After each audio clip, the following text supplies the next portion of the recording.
My brother Marcus screamed that I was ruining the family. My father Albert told me to disappear. They drove me out. This morning, their desperate calls woke me. They don't know it yet, but they just walked right into the trap I've been setting for 6 months. This is where it all shattered, and you'll want to see how I picked up the pieces. Make sure you're subscribed so you don't miss the ending. We love hearing from you. Where in the world are you watching from today? Let us know in the comments. The fluorescent light of the conference room hummed, a high-pitched, agonizing sound that seemed to bore directly into my skull. It was the only sound. I had just finished my presentation, the final slide still glowing on the wall, a bar chart showing our company's cash flow nosediving into a canyon of red. So, as you can see, I said, my voice hoarse, if we don't enact these austerity measures immediately and freeze all non-essential expansion projects, we will be in default of our loan covenants in less than 30 days.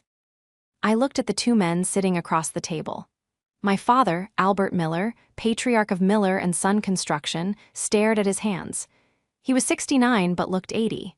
Beside him, my younger brother, Marcus, vibrated with a furious energy. His bespoke suit jacket was unbuttoned, his silk tie loosened. Austerity measures, Marcus finally spat, the words sounding like poison. He stood up, his chair scraping violently against the floor. That's always your answer, isn't it, Claire? Cut. Freeze. Stop. You're a glorified bookkeeper, and you're trying to pilot a battleship. Marcus, I said, trying to keep my voice even. These aren't my opinions. These are the numbers. The summit project you greenlit, it's a black hole. The consultants you hired for the coastal expansion haven't produced a single viable blueprint, and they've billed us for $500,000. Growth costs money, he roared, slamming his hand on the table. The water glasses jumped. You have to spend money to make money. You're the reason this family is falling apart. Your negativity, your constant blockades, you're stifling us. I was stunned into silence. I, who had given up a partnership at a Chicago firm to come home and save this company 10 years ago. I, who hadn't taken a real vacation in 6 years. I, who personally balanced the books every single night, long after Marcus was out entertaining clients on the company dime. Dad, I turned to my father, my voice small, pleading. Dad, you see the reports. You know I'm right. Albert Miller, the man who taught me how to read a balance sheet, slowly lifted his head. His eyes were dull, defeated. He wouldn't look at me. He looked at Marcus, his golden boy, the visionary who was supposed to carry the Miller and Son name into the future. Claire, my father said, his voice gravelly, Marcus is right. You're stressing everyone out. This negativity is poison. What? The word was a breath, a tiny puff of disbelief. He needs room to work, Albert continued, still refusing to meet my gaze. He can't have you questioning his every move. Maybe it's better if you disappear for a while, take a leave of absence. Disappear. The word echoed in the humming silence. He wasn't just siding with Marcus, he was erasing me. He was choosing the son who was bankrupting them over the daughter who was trying to save them. Marcus stood there, a smug, triumphant smirk pulling at the corner of his mouth. He had won. He had finally, definitively won. I looked at them, this tribunal of two who had just condemned me. The anger I should have felt was absent, replaced by a cold, hollowing emptiness. I felt nothing. It was the kind of calm that comes after a devastating explosion, when the air is still and silent, thick with dust. I didn't argue, I didn't cry, I didn't defend myself. I simply closed my laptop. The click was unnervingly loud in the quiet room. I gathered my legal pad and my pen, placing them neatly in my briefcase. I snapped the clasps shut. I stood up, smoothed the front of my skirt, and walked toward the door. Claire, wait, my father said, a flicker of panic in his voice. We'll keep you on the payroll, of course, for a while. He thought this was about money. I paused at the door, my hand on the knob. I turned and looked at them one last time. My father, a coward, my brother, a fool. No, thank you, I said. My voice was clear, crisp, and utterly devoid of emotion. I quit. I walked out. I didn't slam the door. I just closed it gently behind me, the click of the latch sounding like the final lock on a tomb.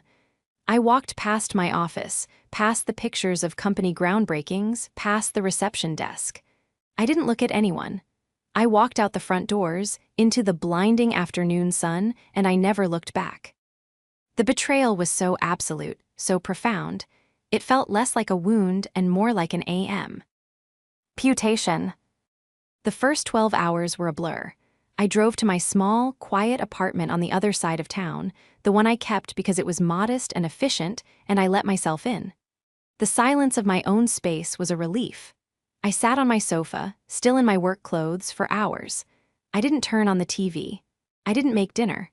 I just stared at the wall as the sun went down, tracing the patterns of the evening light as they crept across the carpet and disappeared. My phone buzzed on the coffee table. I saw Marcus's name flash. A text. I ignored it. It buzzed again. My father. I ignored that too. Let them have their victory. Let them celebrate their brilliant coup. I finally moved when it was dark, my limbs stiff. I ran a bath, the water scalding hot. As I soaked, the numbness began to recede and the pain flooded in. It was a sharp, acidic grief. It wasn't just the company. Miller & Son was my grandfather's legacy. I had dedicated my entire adult life to protecting it. I hadn't just been the financial controller. I had been the ballast. I was the one who translated Marcus's wild, grandiose schemes into practical logistics. I was the one who patiently renegotiated vendor contracts when Marcus's promises fell through. I was the one who worked with the banks, massaging the numbers, building trust, and securing the credit lines that funded his vision. And my father who had always called me his rock. He had crumbled at the first sign of pressure, sacrificing me to appease his reckless son. The golden boy could do no wrong, while the boring daughter was disposable. I went to bed, but I didn't sleep.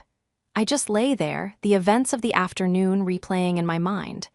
The humming light, Marcus's sneer, my father's averted eyes. Maybe it's better if you disappear. My phone, which I'd left on the nightstand, remained dark. After those first few texts, the silence was absolute. They were probably toasting their new era of unbridled growth. I must have drifted off at some point because I was jolted awake by a noise. It was my phone, not just buzzing, but ringing. A shrill, panicked sound in the pre-dawn dark. I squinted at the screen. 6:04 a.m., my father. I let it go to voicemail. Immediately it rang again. My father, I silenced it. A second later, a text message came through, from my father. Claire, answer the phone, it's an emergency. I stared at the words. An emergency? What emergency could they possibly have that didn't involve me? Then another call. This time, Marcus. I hadn't heard his ringtone in years. It was frantic, ringing once, twice, then hanging up. A text from Marcus, all caps. Pick up, what did you do? My heart began a slow, heavy drumbeat. What did I do? I did exactly what they asked. I disappeared. Another text from Marcus. The bank, the accounts are frozen. Come back, now. And then the one that made my blood run cold, from my father. Claire, please. Something's happened, something terrible. We need you. Please come back. I sat up in bed, the gray morning light filtering through the blinds. A cold, tight smile touched my lips. It wasn't a smile of happiness, but of grim, terrible vindication. Some things happened. Oh, they had no idea. They had no idea what was happening. They thought I was just their boring, spineless accountant. They thought I was just the woman who crunched the numbers and filed the reports. They had forgotten one crucial thing. They had forgotten who I really was. I picked up my phone, but I didn't call them back. I scrolled to a different name in my contacts. Susan, my best friend, my lawyer. I hit dial. She picked up on the first ring. Susan, I said, my voice steady. It's time, they took the bait. To understand what they had done, you have to understand what I had given up. 10 years ago, I was on the partner track at one of the biggest accounting firms in Chicago. I had my own condo overlooking the park, a thriving social life, and a future I had built entirely on my own. Then the call came. It was my father, Albert. The 2008 recession had hit the construction industry like a hammer, and Miller & Son was on the brink of collapse. My mother had just passed away, and my father was lost. Marcus, then 28, was long on charm and short on substance, booking development deals that never materialized and spending money they didn't have. "I need you, Claire," Albert had pleaded, his voice cracking. I can't lose your grandfather's company." So I came home. I took a 70% pay cut. I sold my condo and moved into a small apartment. For the first 2 years, I worked 90-hour weeks. I renegotiated every penny of their debt. I clawed the company back from the edge of bankruptcy, one line item at a time. I streamlined payroll, I built a new auditing system from scratch, and I slowly, painstakingly, rebuilt the trust with our banks and suppliers. And I put my own life on hold. My father and brother saw my competence not as a rank, but as a utility. I was the plumbing. I wasn't exciting, I was just there, always there, making sure the water ran. Marcus, on the other hand, was the visionary. He was the one who flew first class to meet potential investors. He was the one who got the fawning profiles in the local business journal for innovative projects. The fact that those projects rarely broke even and were always funded by the credit lines I had secured was a detail Albert conveniently ignored. "He's the face of the company, Claire," Albert would tell me, patting my hand dismissively when I questioned Marcus's extravagant expense reports. "We need that energy, don't stifle him." Stifling, that was their word for accountability. The real trouble started about a year ago. Marcus brought in a new consulting group, a flashy team from out of state. They had a polished website, vague job titles, and an incredible talent for spending our money. Their leader was a man who went only by Rhodes, and he had an almost hypnotic effect on my brother. "Rhodes says we're thinking too small," Marcus would announce in meetings, his eyes gleaming. "We need to expand to the coast. Luxury condos, that's the future." "Marcus, we don't have the capital," I would argue, showing him the projections. "We'd be over-leveraged by a factor of 3. The bank will never approve the loan." "We don't need the bank," he'd snap. "We'll use operational funds, we'll pre-sell." "That's not how it works. That's not operational funds, that's our payroll and supplier capital." But I was just the negative bookkeeper. I went to my father, laying out my concerns in no uncertain terms. I showed him the preliminary reports on Rhodes, which were thin at best. I showed him the wire transfers Marcus was making for consulting fees that had zero documentation. "Albert, this is dangerous," I warned him. "This Rhodes character, he's a ghost, and Marcus he's not listening to reason." My father had looked at the report, then at me. His expression was one of profound, weary disappointment, not in Marcus, in me. "Your brother is trying to build something, Claire," he said, pushing the report back across his desk. "Your grandfather was a risk-taker. That's how this company was built. You're more like your mother, cautious. It's good to have, but it's not how you build a legacy."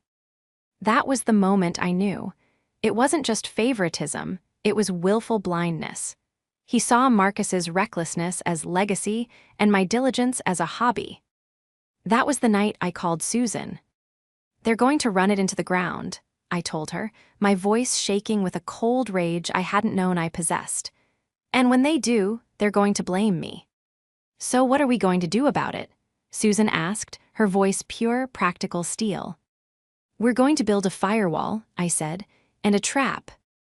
For the next 6 months, I did my job, but I also did another. Every night after I left the office, I logged into a private, encrypted server from my home computer. I began to build a second set of books, a shadow ledger. I duplicated every single suspicious wire transfer Marcus initiated.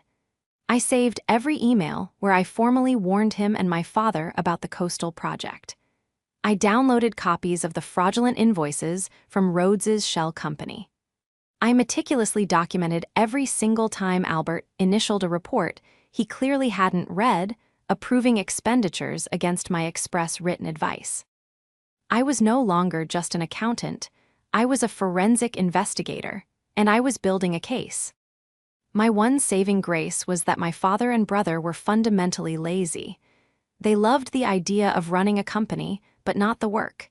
They had given me, and only me, sole administrative access to the primary bank accounts and the master accounting software. They saw it as tedious grunt work.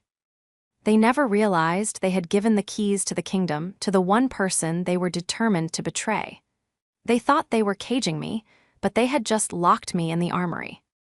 And when they told me to disappear, they had no idea that I was the only thing standing between them and the bomb I had been watching them build. "They've done it," I said again, pacing my small living room as the sun's first rays hit the window. "The bank froze the accounts." "Of course they did," Susan's voice was calm, a stark contrast to the panicked texts still lighting up my phone. "You told me the covenants on the main loan agreement stated that any unapproved vendor payment over $250,000 would trigger an automatic review. How much did Marcus send to Rhodes yesterday?" "$500,000, I said. "He must have done it right after I walked out. He probably thought it was a celebration." "He thought he was free," Susan corrected. "He had no idea he was just triggering the alarm you set. The bank's fraud department would have flagged it within an hour. By freezing the accounts, they've just preserved the crime scene. It's perfect. So what's your next move? They're begging you to come back." "I'm not going back," I said, the resolve hardening in my voice. "Not to the office, not to them. I'm going to the bank." "Not yet," Susan said firmly. "You don't go to them. They come to you. You're no longer an employee, Claire. You're a material witness. And more importantly, you're the only one who can give them the answers they need. Right now, Albert and Marcus are in a burning building with no fire extinguisher. You're not going to run in and save them. You're going to wait for them to crawl out, and then you're going to dictate the terms of their rescue." She was right. My first instinct was to rush in to fix it. That's what I had always done. But not this time. This time, they would feel the full weight of their incompetence. "So I wait," I asked. "You wait for their panic to peak, and in the meantime, we prepare." The next few hours were a blur of activity. Susan came to my apartment, and we converted my dining table into a war room. We opened the encrypted file, my shadow ledger. It was all there, 6 months of meticulous, damning evidence. "This is beautiful," Susan murmured, scrolling through the spreadsheets. "Wire transfers, time-stamped emails, forged invoices. Claire, this isn't just gross negligence. This is wire fraud. Marcus could go to jail." A pang of something twisted in my gut. Jail. This was my brother. "That's not the goal," I said, more to myself than to Susan. "The goal is to save the company, from him." "To save the company, you have to sever the limb," Susan said, her eyes meeting mine. "You can't hesitate, Claire. They didn't. They threw you to the wolves without a second thought. You need to be prepared for what this means." I took a deep breath. I am. My phone was now exploding. I had 17 missed calls from my father, 9 from Marcus, and most surprisingly, 3 from our company's longtime attorney, a man named Henderson. They were pulling out all the stops. At 10:00 a.m., I finally answered a call. It was Albert. "Claire, thank goodness." His voice was thin, breathless with panic. "You have to come down here, the bank. They've locked us out. The auditors are here. They're saying there are irregularities. Marcus can't get into the system. It's a mess, honey. You have to fix this." Honey, he hadn't called me that in years. "Fix what, Dad?" I asked, my voice perfectly calm. Susan gave me a sharp nod. "I don't know, all of it. The payroll file is due today, and we can't access it. The bank manager won't even speak to me. He's asking for you." "I don't work there anymore, remember?" I said. "You told me to disappear." "Claire, this is not the time for jokes," he yelled, the panic turning to his familiar anger. "I'm not joking," I replied. "I am no longer an employee of Miller & Son. I have no authority to fix anything. And frankly, I have no interest." You can't do this," he sputtered. This is your family, your name. You and Marcus were the ones so concerned about the family name yesterday, I said. You're the ones in charge, so you handle it. Goodbye, Dad. I hung up the phone. My hand was shaking. Good, Susan said. Now we send one email to the bank. I drafted it carefully, with Susan dictating the legal language. It was addressed to Mr. Davies, the bank's regional vice president, the man I had cultivated a relationship with for a decade. Dear Mr. Davies, I was informed this morning of an account freeze and an emergency audit at Miller & Son. As I am no longer an employee of the company as of yesterday, I cannot speak for them. However, as the former financial controller with sole administrative access, I believe I have critical information pertaining to the irregularities your team has likely flagged. I have compiled a comprehensive file on this matter. I am available to meet with my legal counsel at your convenience. Sincerely, Claire Miller. And send, I said. We didn't have to wait long. My phone rang less than 5 minutes later. It wasn't my father. It was Mr. Davies. Claire, he said, and his voice was pure, unadulterated relief. Thank God you called. What on earth is going on down here? Your brother is threatening to sue us, and your father looks like he's seen a ghost.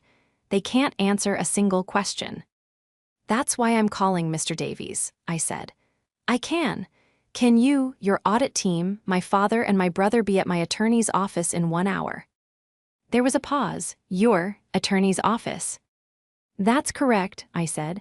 I'll text you the address. We have a lot to discuss. Susan's office was on the 12th floor of a glass and steel building downtown. It was minimalist, expensive, and intimidating. When the receptionist showed us to the main conference room, I felt a surge of power. This was my turf. The long, polished mahogany table reflected the gray skyline. Susan, ND, I took our seats on one side, my laptop and a single, thick binder in front of me. My father and Marcus arrived exactly on time, which was a first. They looked terrible. Marcus's usually perfect hair was disheveled and his suit was rumpled. He looked like he hadn't slept. My father, Albert, just looked broken. His face was ashen, his shoulders slumped. What is this, Claire? Marcus demanded as soon as he entered, his voice a poor attempt at his usual bluster. Why are we at a lawyer's office? You're supposed to be at the bank fixing this. Please sit down, Susan said, her voice cutting through his anger. Ms. Miller is no longer your employee. She is here as a courtesy. They sat reluctantly. The bank accounts are frozen, Claire, my father said, his voice pleading. Payroll is due, our suppliers. They're all going to walk. You have to tell the bank to unfreeze it. I can't do that, I said quietly. What do you mean you can't? Marcus snapped. You're the only one with the passwords. I mean, I can't ask them to unfreeze accounts that were rightfully frozen for cause, I said, my gaze level. The bank is responding to a $500,000 unapproved wire transfer to an unvetted offshore entity. A wire transfer you made, Marcus, less than an hour after you, and Dad threw me out. Marcus's face went white. My father looked from me to Marcus, his brow furrowed in confusion. What offshore? The consulting fees for roads, I said. The final payment on the coastal project. The one I told you both would bankrupt us. That's a lie, Marcus said, finding his voice. It was a legitimate business expense. You're trying to sabotage me. Am I? I opened my laptop and turned the screen toward them. I didn't open the shadow ledger. Not yet. I just opened the company's internal server, the one I still had access to. I pulled up the wire authorization. This is your digital signature, Marcus, on an invoice from Rhodes Global Strategies, a company registered in the Cayman Islands. An invoice that has no purchase order, no contract number, and no supporting documentation. You pushed it through the system using an executive override, knowing I was gone and couldn't stop you. My father squinted at the screen. Marcus, what is this? It's just paperwork, Dad, Marcus said, his voice rising in panic. She's trying to confuse you with her bean counter nonsense. The deal is solid. Is it, Marcus? I asked. Is the deal solid? Because I also pulled the preliminary engineering reports from the geological survey. The land you're trying to build on, it's unstable. The soil won't support the foundation you've designed. The entire summit project is unbuildable. You've spent, or rather, you've wired, $1.2 million to a ghost for a project on a swamp. My father made a small, choking sound. You're lying, Marcus whispered, but all the fight had gone out of him. He knew I had him. This is just the tip of the iceberg, I said. I looked past my brother to my father. You asked me to disappear. You told me I was the poison. You sided with him. You sat there and let your son, who has been actively defrauding your company, Granddad's company, accuse me of ruining it. Claire, I didn't know, Albert whispered. He looked at Marcus, his eyes wide with a dawning, sickening horror. Marcus, is this true? Marcus didn't answer. He just stared at me, his expression a toxic brew of hatred and fear.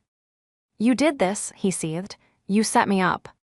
You set yourself up, Marcus, I said, my voice as cold as the glass on the table. I just did my job. I kept the records you tried to hide. Before he could respond, the door opened, and the receptionist showed in Mr. Davies from the bank, along with two other people in severe suits, who I correctly identified as the audit team. Mr. Davies, Susan said, standing up. Thank you for coming. Please have a seat. Claire was just about to begin her presentation. Marcus looked like he was going to be sick. My father just sank lower in his chair, a ship taking on water. The confrontation was over. The execution was about to begin. Mr. Davies and his team sat down, their faces grim. They clearly were not here for a friendly chat. Claire, Davies began, foregoing any pleasantries, I'll be blunt.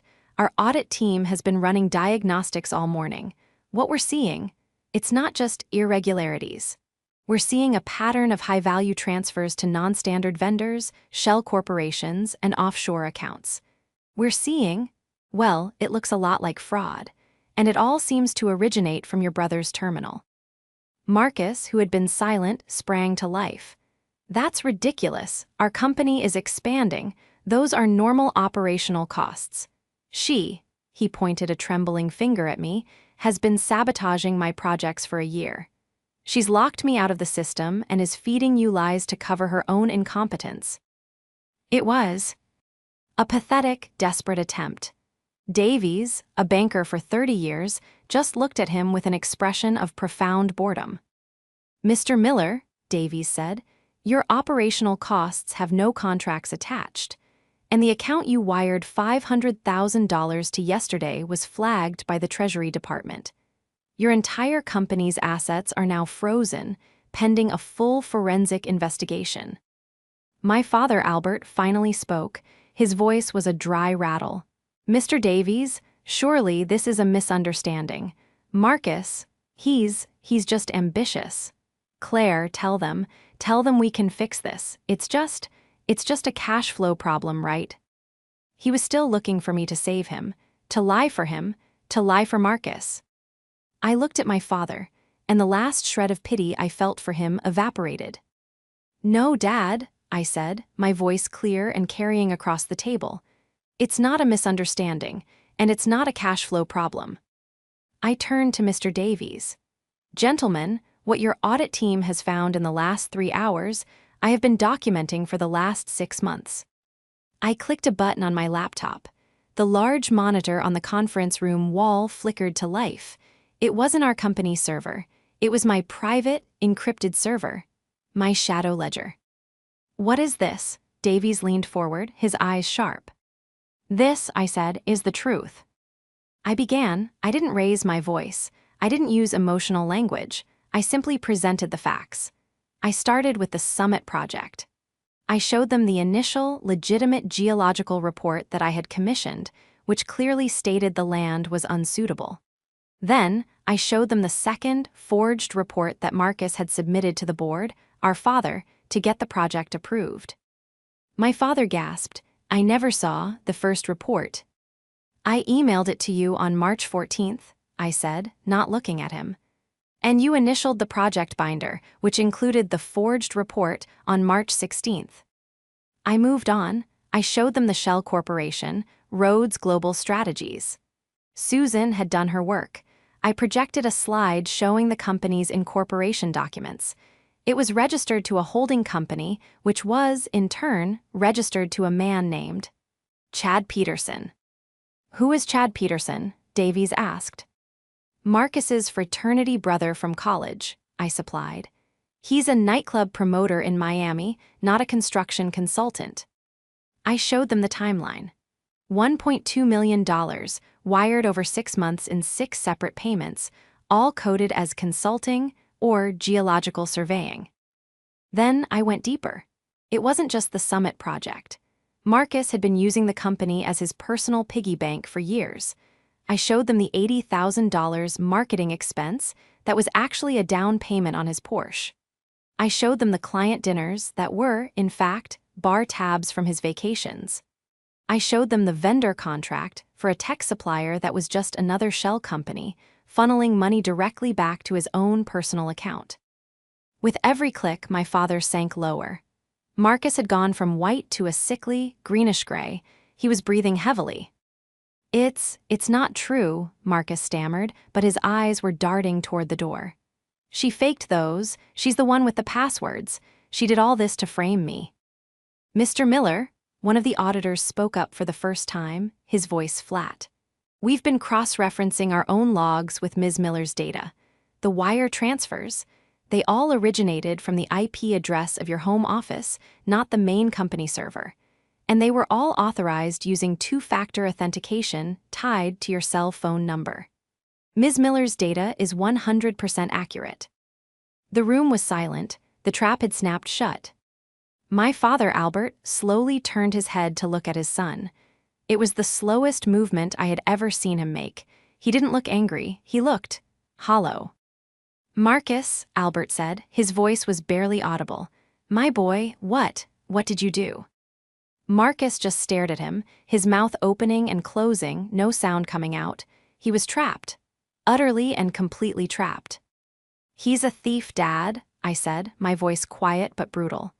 He's not a visionary. He's not ambitious. He's a thief. And you held the door open for him. You told him what a great job he was doing while he was stealing our grandfather's legacy from under our noses. And you told me to disappear. My father's face crumpled. He put his head in his hands, and for the first time in my memory, he began to sob. Not quiet tears, but deep, racking sobs of a man whose entire world had just been obliterated. Marcus looked at his crying father, then at me, then at the bankers. His expression of fear hardened into one of pure, venomous rage. He lunged, not at me. He lunged across the table at my laptop, his hands outstretched like claws. I'll destroy it. I'll destroy all of it. He never made it. Susan, who had been sitting silently, was on her feet in an instant. She intercepted his lunge, shoving H. I am back into his chair, with a force that shocked me. Don't you dare, she hissed, her voice terrifying. You're done. Sit down, or I will have security drag you out of here. Marcus, stunned, fell back into his chair. The fight was over. The climax had passed, not with a bang, but with a whimper and a sob. The silence that followed Marcus's lunge was absolute, broken only by our father's muffled crying. Mr. Davies, the banker, looked from the sobbing patriarch to the seething son, and finally to me. His face was a mask of cold, professional fury. Well, Davies said, his voice dripping with ice. This has been illuminating, Mr. Miller, he addressed Marcus, who was breathing hard. The bank will be filing a formal criminal complaint. This is no longer a business matter, it's a legal one. No, Albert's head shot up, his face blotchy and tear-streaked. No, please, he's my son. It's a family matter. We can pay it back. Claire can fix it, right? We can pay it back. He was still trying to protect him, still trying to bundle us together. I looked at my father, my heart a cold, hard stone. No, I said. Susan stepped forward, placing her hands flat on the table. Gentlemen, she addressed Davies and his team, we understand the bank's position. However, my client, she motioned to me, has a proposal. Davies raised an eyebrow. I'm not sure what proposal you could make, counselor. We're looking at millions in misappropriated funds. The company is insolvent. The company is not insolvent, I said, taking over. The company is mismanaged, terribly. I clicked to the final tab on my spreadsheet. This is the company, minus Marcus's fraudulent activity. These are the performing assets. These are the contracts I personally negotiated, which are still profitable. The core business is sound. It was always sound. It was just being bled dry by a parasite. I looked at Davies. You file a criminal complaint and this hits the papers. Miller & Son Construction is finished. The name is mud. Your loan is worthless. You'll get pennies on the dollar after a protracted bankruptcy.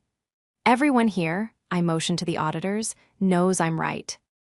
They didn't move, but I had their full attention. Or, I continued, you take my proposal, we handle this, quietly as a family, and as a bank. What's the proposal? Davies asked, his eyes narrow. First, I said, Marcus signs over his 49% stake in the company, all of it, to me, today. He will also sign a legally binding document, drafted by my attorney, confessing to the misappropriation of funds. This document will be held by the bank. If he ever steps foot in the company or violates a non-disclosure agreement, you file the report. It's the only leverage that will work. Marcus looked like he was about to speak, but Susan shot him a look that silenced him. Second, I said, my father Albert will sign over his 51% controlling interest. All of it. To me, he will be given a small, fixed pension and the title of Chairman Emeritus, but he will have zero operational or financial authority. Effective immediately. My father looked at me, his eyes wide. This was not the fix he'd been expecting. He thought I would save them. He didn't realize I was staging a coup. And third, I said, the bank agrees to restructure the debt. You will not call the loan. You will give me 90 days. I will liquidate the Summit Project assets, what's left of them. I will terminate all fraudulent contracts. I will personally oversee the recovery of as much of the stolen money as possible, and I will get your payments back on track. I leaned forward. You've worked with me for 10 years, Mr. Davies. You know my numbers.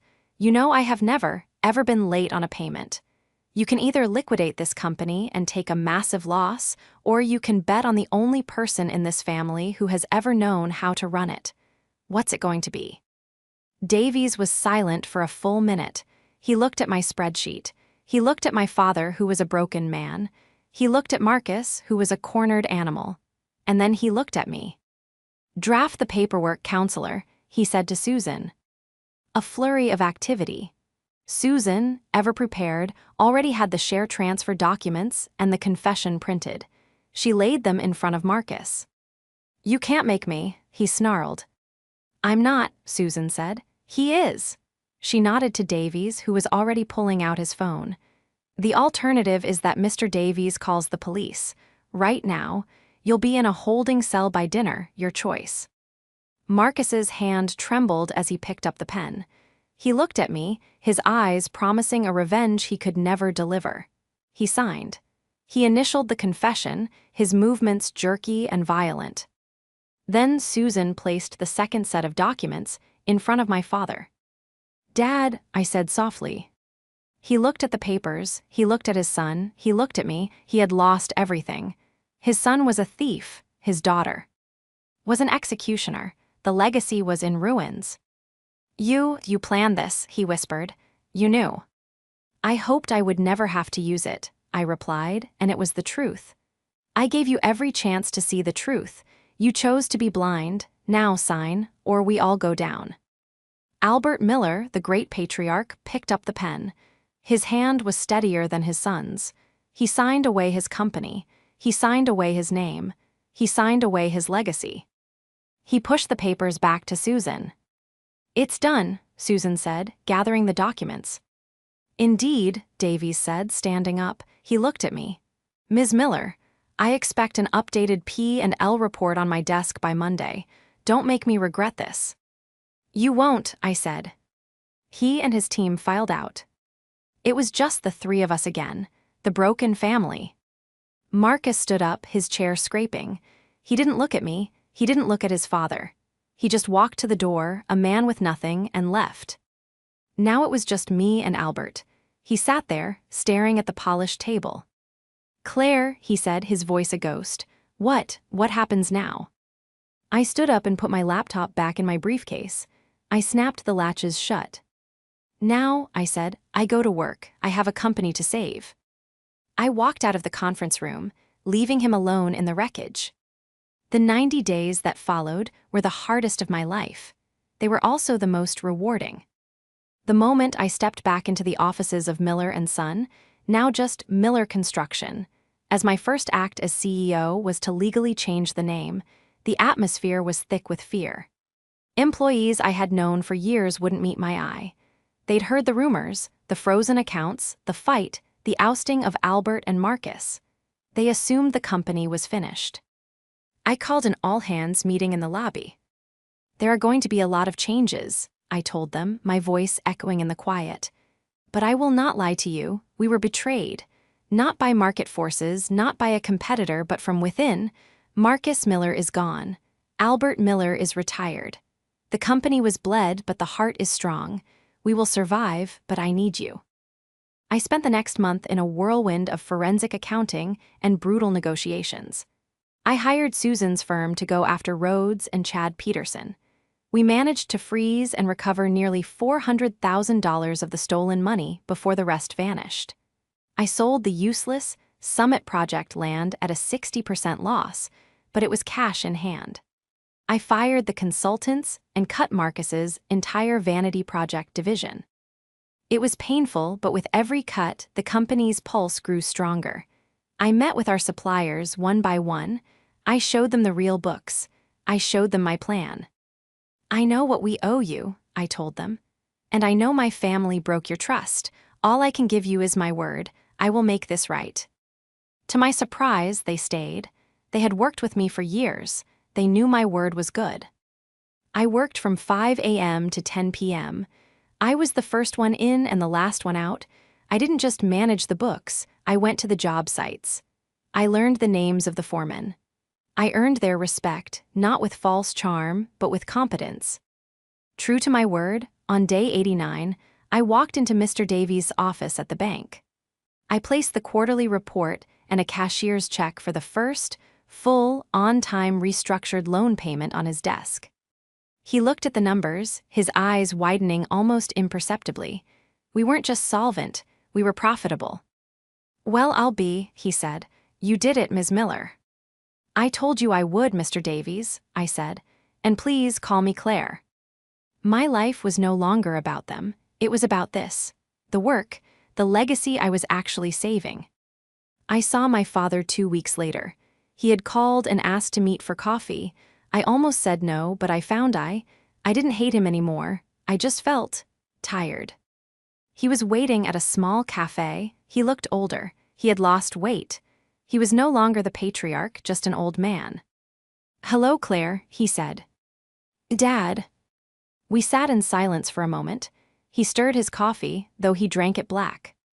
The guys at the quarry, they said you were there last week," he said. "They said you were amazing. You spotted a flaw in the load-bearing calculations, saved them a lot of trouble." "I just looked at the numbers," I said. "No," he said, finally looking up. His eyes were clear for the first time. The denial was gone.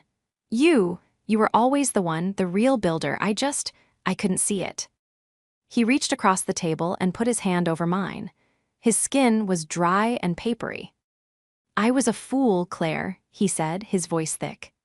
"I was so desperate to see a version of myself in Marcus. I was blind to the person who was actually holding us all up. I was a coward. And I am so sorry for what I did, for what I let him do." A single tear rolled down his cheek. Can you ever forgive me?" I looked at our hands, his which had built so much, mine which had saved it. "I'm working on it, Dad," I said, and I was. I didn't see Marcus. Susan's legal threats had been effective. He was in Miami, living with his friend Chad, his name and reputation in our hometown completely destroyed. He would never work in this industry again. He was, for all intents and purposes, a ghost. That evening, I left the office at a reasonable 6 p.m. As I walked to my car, I looked up at the sign on the building. Miller Construction. It was a good name, a strong name. I had saved my grandfather's company. I had saved my father from himself. And in the process, I had finally saved myself. I got in my car, and for the first time in as long as I could remember, I drove home with the windows down and the music on.